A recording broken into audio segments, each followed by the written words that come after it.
After numerous reports the Boston bombers might be of Chechen origin, Moscow has warned dividing terrorism into domestic and foreign is unacceptable. This as some of America's political elite start to acknowledge the mistake. New York's former mayor Rudy Giuliani has admitted the US has been closing its eyes to terrorism in Russia's North Caucasus. Alexei Yarashevsky has more on why that is. When news broke of an unexpected North Caucasus trace to the Boston bombings, literally every global media outlet was quick to put the word Chechnya into their headlines. Told by a source that they fled the Russian caucus of Chechnya.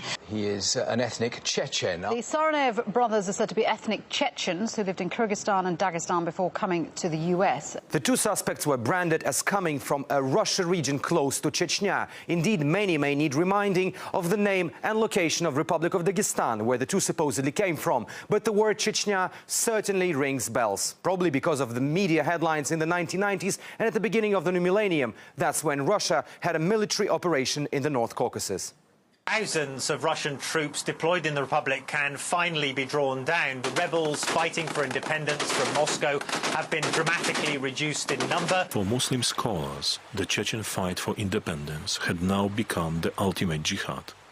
That conflict often went beyond the borders of the Chechen Republic. Let's remember apartment buildings bombed in Moscow, a theater siege in the Russian capital, and a school takeover in Russia's North Ossetia. Thousands of civilians were killed, but the men who had blood on their hands were often described as freedom fighters and rebels by the Western media. At times it even sounded like a romantic image.